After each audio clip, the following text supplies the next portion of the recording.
भारत में इस समय दो नाम बहुत सुर्खियों में हैं। एक सोफिया कुरैशी तो दूसरा ज्योति मल्होत्रा। एक ने देश को बचाने के लिए अपनी जान तक जोखिम में डाल दी, तो दूसरी ज्योति मल्होत्रा ने देश को जोखिम में डालने के लिए अपनी ज़िंदगी को खुशहाल बनाने के लिए वो सारी चीज़ वो कर दी। सोफिया कुरैशी को लेकर के पूरे देश में सम्मान के नज़रिए से बहस होती है, तो ज्योति मल्होत्रा को लेकर के देश के जासूस के रूप में उसकी चर्चा होती है। हाल ही में हरियाणा पुलिस ने ज्योति मल्होत्रा को गिरफ्तार किया है और उस पर आरोप है कि पाकिस्तान के लिए इन्होंने भारत में जासूसी की है। चूँकि पहलगाम हमले और तमाम गतिविधि के अनुसार ये बताया जा रहा है कि ज्योति मल्होत्रा पाकिस्तान के ISI टूल्स के तौर पर काम वो कर रही थी।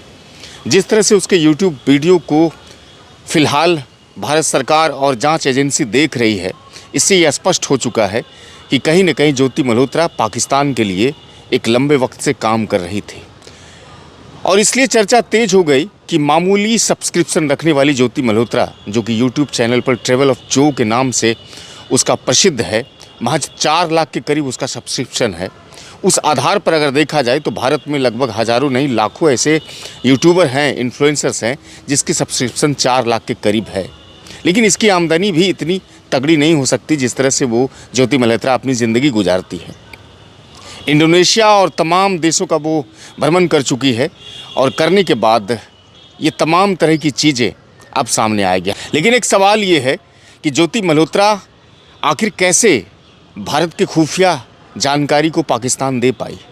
क्या भारत की खुफिया जानकारी इतनी आसान है कि कोई भी यूट्यूब इन्फ्लुएंसर या सोशल मीडिया इन्फ्लुएंसर किसी को भी ट्रांसफ़र कर सकता है? ज्योति मल्होत्रा के तार न केवल बिहार से जुड़े हुए हैं, बल्कि कल तक की खबरें हैं कि उनकी तार उड़ीसा से भी जुड़ी हुई है।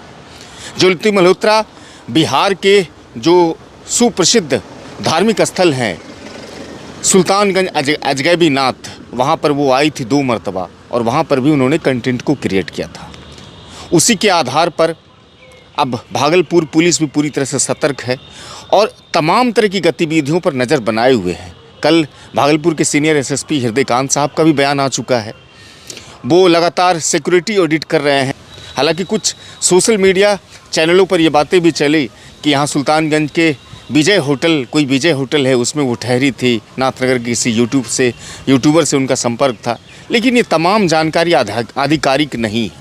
ज्योति मल्होत्रा का सुल्तानगंज आना कई मायनों में कई तरह के सवाल खड़े कर रहे हैं।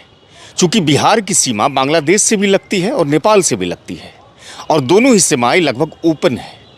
और आपको याद होगा कि सीमा हैदर नाम की जो पाकिस्तानी महिला थी, जो भारत में सचिन के साथ उन्होंने विवाह किया, उसका भी आगमन दुबई होकर के नेपाल और नेपाल होकर के फिर वो भारत आई थी। इस लिहाज से ज्योति मल्होत्रा का भागलपुर में आना क्या इस बात को और भी संदेह के घेरे में रखता है कि क्या पाकिस्तान को वो इस इलाके की जानकारी दे रही थी।